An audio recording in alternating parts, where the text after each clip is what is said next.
জমি বিবাদকে কেন্দ্র করে স্বামীর সমাধি দিতে পারল না সদ্য স্বামীহারা স্ত্রী। ঘটনাটি ঘটেছে করণদিঘি থানার করণদিঘি 1 নম্বর গ্রাম পঞ্চায়েতের পান্ডেপুর গ্রামে। স্থানীয় সূত্রে জানা যায়, রবিবার সাত সকালে দীর্ঘদিন ধরে অসুস্থ হয়ে বিছানায় শয্যাশায়ী পান্ডেপুরের বৃদ্ধ লক্ষ্মী পাসোয়ানের মৃত্যু হয়। মৃত্যুর আগে লক্ষ্মী পাসোয়ান পরিবারের লোকজনদের বলেন তার নিজের জমিতে দেহ সমাধি করতে। সেই মতোই পরিবারের লোকজন সহ গ্রামের লোকজন সমাধির জন্য গর্ত খুঁড়তে গেলে সে সময় মৃতদেহ খুঁড়তে বাধা দেয় দীনেশ সিং, অমলেশ সিং ও তার পরিবারের সদস্যরা। মৃতের স্ত্রী প্রমীলা পাসোয়ান বলেন, জমি নিয়ে দীর্ঘ 40 বছর থেকে মামলা চলছে। আগামী মাসেই মামলার রায় দেবেন বিচারক। মামলা চললেও জমি আমাদের দখলেই রয়েছে, তারপরেও মৃত আমার স্বামীকে সমাধি দিতে দিল না। গ্রামের লোকজন সহ পরিবারের লোকজন দেহ সমাধি দেওয়ার জন্য গর্ত খুঁড়তে গেলে মারধর করে তাড়িয়ে দেয়। বিবাদী অমলেশ সিং বলেন, জমি নিয়ে 3 বার মামলা করেছে, 3 বার মামলায় রায় আমাদের পক্ষে হয়েছে, তাই আমরা জমিতে মৃতদেহ সমাধি করতে দেইনি। মৃতের ভাই রাজকুমার পাসোয়ান জানিয়েছে, দাদার কোনো জমি জবরদখল করে রেখেছে, সেই জমিতেই মৃত দাদা সমাধি দেওয়ার কথা বলে গেছে, সেই মতো সমাধি দিতে গেলেই গণ্ডগোল হয়। করণদিঘি থানার পুলিশ খবর পেয়ে ঘটনাস্থলে পৌঁছায়। দুই পক্ষের সাথে কথা বলে মৃতদেহ অন্য জায়গায় সমাধি দেওয়ার কথা বলেন, যদিও পরিবারের লোকজন দেহ সমাধি দিতে রাজি হয়নি অন্য জায়গায়। অবশেষে সন্ধ্যায় মৃত লক্ষ্মী পাসোয়ানের দেহ সমাধি করেন দেশের পাশের জমিতে। নাম परमिला पासवान। কি হয়েছিল ঘটনাটা এখানে? ঘটনা এটা হয়েছে বাবু, যে আমার স্বামী মারা গেল, মারা গেছে, আমি এখানে মাটি দিতে চাচ্ছি, তো সোমনাথ সিং এর ছেলে আমাকে মাটি দিতে দিচ্ছে না, বলছে কি আমি সব জমিন কিনে নিয়েছি। তো আমি বললাম, বাবু যে তুমি জমিন কিনে নিয়েছো আমাকে কাগজ দেখাও। আমার ইসলামপুর মানে কেস চলছে, কতদিন ধরে কে চলছে? 40 বছর হয়ে গেল। আর 11 তারিখ আগে মাসে জজকে আর কি দিবে না দিবে তারিখে আছে। তারপরে কি ঘটনা হচ্ছে? তারপরে সব মিলে আসে, আমাকে সব পরিবারকে মারছে, আমাকে মারছে। হ্যাঁ, তো বলছে কি যে জ্বালা দিব। কে বলছে এটা? এ বলছে অমলেশ বলছে, আর গৌতম সিং বলছে, বুনু সিং বলছে, সুরেশ সিং বলছে, দীনেশ সিং বলছে, যে বলছে তোমার বলবো তুমি আমার, আমি বলছি যে বললো কি যে তুমি বলবি না তো তোকে জ্বালাই দিব। সব ভিড়ে গেল স্যার, এখানে সব আপনাকে মারধর করেছে আপনাকে? হ্যাঁ হ্যাঁ মারছে। তো এখন কি চাচ্ছেন আপনি? আমি কি চাবো বাবু, আমাকে কানুন করে দেন, কানুন করে আপনার দেন। স্বামীর নাম কি?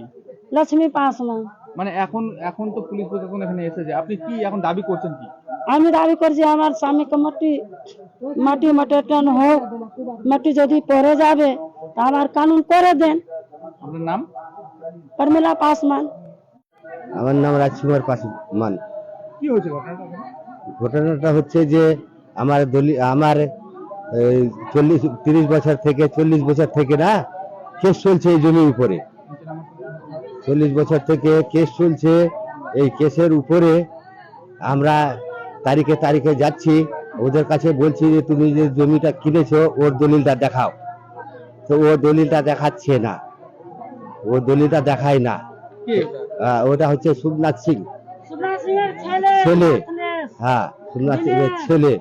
এখন ও দেখাচ্ছে সুরেশ, হ্যাঁ সুরেশ সিং দেখাচ্ছে না, দীনেশ সিং দেখাচ্ছে না, মেথলেশ সিং দেখাচ্ছে না, গৌতম সিং দেখাচ্ছে না, কেউ বলছে দেখাচ্ছে না। আমরা দলিল চাচ্ছে, দলিল থাকলে আমরা জমিটা ছেড়ে দিতাম, কিন্তু দলিল দেখা হলো না। এই থানা পুলিশ হয়, আমরা নিজের জমিতে ওকে মাটি খুঁড়ে শ্মশান দিচ্ছিলাম, কিন্তু ওইখানে দিতে দিল না। মহিলাদেরকে ওইখানে মারধর করেছে, মহিলাদেরকে মারধর করেছে না করেছে, মারপিট করেছে। দীনেশের ছেলে মারপিট করছে, আর বড় মুন্নার ছেলে, গৌতম সিং এর ছেলে মারপিট করছে। হ্যাঁ, এইসব ওদের ছেলে গিয়ে মারপিট করেছে। কি কারণে মারপিটটা করলো? মারপিট করেছে যে আমরা নিজের জমিতে মাটি দিচ্ছিলাম, মানে ওকে শ্মশান করব, মাটি দিব ওইখানে। কে হয় উনি? ও আমার কাকা, আমার কাকা। মানে এখানে কি নিজের জমিতে মাটি দেওয়া যাবে না? হ্যাঁ, এই নিজের জমিতে মাটি দেওয়া দিবে না ওরা? হ্যাঁ, আমার নিজের জমিতে মাটি দেওয়া যাচ্ছে না, দিচ্ছে না। তো এই জন্য আমরা বললাম যে নিজের জমিতে আমরা মাটি দিব। ও বলছে কি আমার জমি। তা আমি বললাম যে কি তোমার জমিতে তাহলে তুমি দলিল দেখাও, তোমার দলিল যদি দেখালে আমরা ছেড়ে দিব। বললাম তুমি দলিল দেখালে পরে আমরা জমিটা ছেড়ে দিব, এই কথাটা বলছি। কিন্তু ওরা প্রশাসন থানার পুলিশ টুলিশ নিয়ে আসে এখানে, তাও ওদের ওদের ওদের ওদের সামনে তাও এখান থেকে গালাগালি সালা মানচত এটা ওটা আমাদেরকে বলছে, মারতে আসছে, সবাই মিলে মারতে আসছে। মানে এটা কি মনে হচ্ছে জমি থাকতেও কাউকে মানে এখানে দাহ করা যাবে না? হ্যাঁ, আমাদের নিজের দাদার সম্পত্তিটা আছে, আমরা দলিল দেখতে চাচ্ছি কার কাছ থেকে নিয়েছি। দলিলটা কার কাছে রয়েছে? দলিলটা কার কাছে? দলিলটা আমাদের কাছে আছে, ওই দলিলটা আছে, ওই দলিলটা দাদার। কিন্তু ওরা জবরদখল ওরা দখল জবরদস্তি করছে, বলছে বলে আমি কিনে নিয়েছি। তো বললাম যে কিনে নিয়েছো তাহলে দলিলটা দেখাও, দলিল দেখালে আমরা ছেড়ে দিব, কিন্তু দলিলও দেখাচ্ছে না। এখন কি চাচ্ছেন আপনারা? তা এখন আমরা চাচ্ছি যে এর যদি আমার দলিলটা দেখানো চাচ্ছে কার কাছে ওই জমিটা কিনেছি। আপনার নাম? আমার নাম হলো রাজকুমার পাসওয়ান। অমলেশ কুমার সিং। বলছে কি ঘটনাটা করছে এখানে? আরে ঘটনা ঘটেছে কি, মানে এখানে একজন লোক মারা গেছে, ঠিক আছে, ওর নিজের জমিতে কবর না দিয়ে আমার জমিতে কবর দিতে আসছে। তারপরে আমি বাধা দিতে গিয়ে এখানে ঝামেলার সৃষ্টি হয়, ওখানে মহিলারা সব আমার উপর চড়াও করে।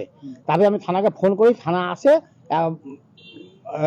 জিনিসটাকে একটু ঠান্ডা করেছে, তারপরে অন্য জায়গায় ওদের নিজের জায়গাতে কবর দেওয়ার ব্যবস্থা করেছে। কিন্তু ওরা অভিযোগ করছে যে আপনারা মানে ওদের উপরে চড়া হয়ে মারপিট করে না, না, মারধর করে। এরকম কোনো ঘটনা হয়নি, সম্পূর্ণ মিথ্যা, সম্পূর্ণ ভুয়ো কথা। কারণ কি যে প্রশাসনের লোক এখানে ছিল, সবার সামনে সব কিছু হয়েছে, এরা সব মিথ্যা কথা বলছে, ওরা সবসময় মিথ্যা কথা বলে, ওরা মিথ্যাবাদী। জমিটা মানে কি চলছে, কেস চলছে বলে অনেকদিন ধরে? জমিটার উপরে না ওরা 3বার কেস করলো, 3বার হারলো। এখনো একটা মানে জমিটা স্টে করার জন্য রিভাইজ কেস করে রাখছে। হ্যাঁ, তো জমি ফাঁকা আছে, আমরা জমিতে যাচ্ছি না, ও জমিতে যাচ্ছে না, ও নিজের জমিতে কবর না দিয়ে আমার জমিতে কবর দিতে আসছে, আমি আটকাতে গেছি, তারপরে ঝামেলার সৃষ্টি হয়েছে। তো ঝামেলা কিচ্ছু হয়নি, আমরা তো সাইডেই থাকি, মহিলা কে ঝামেলা করবে। তারপরে আমি থানা ফোন করলাম, তারপর থানার লোক আসলো, লোক এসে জিনিসটাকে মিটমাট করে কবর দেওয়ার ব্যবস্থা করেছে। বলছে কবরটা যে জায়গায় দেওয়া হয়েছিল ওটা বলছে ওনাদের জায়গা। না, মিথ্যা কথা, সম্পূর্ণ মিথ্যা কথা। ওটা টোটাল জায়গাটাই আমাদের, ওর তো জমি নেই ওখানে, তো মাত্র 10 শতক জমি আছে। কি চাচ্ছেন এখন? কি চাচ্ছি, ও নিজের জায়গাতে কবর দিচ্ছে, ঠিকই আছে, নিজের জায়গাতে কবর দিক। মানে এখানে বলছে ঝামেলা হয়েছে, মারধর হয়েছে, মানে পুলিশ প্রশাসন এখানে এসেছে, এখন আপনাদের দাবিটা কি রয়েছে? আমাদের দাবি কিছু না, ও নিজের জমিতে কবর দিক, ঝামেলা খতম। আমার জমিতে আমি কবর দিতে দেবো না, প্রশাসন তাই করেছে, প্রশাসন ওর নিজের জমিতে কবর দেওয়ার ব্যবস্থা করে দিয়েছে। আপনার নাম? আমার নাম অমলেশ কুমার সিং।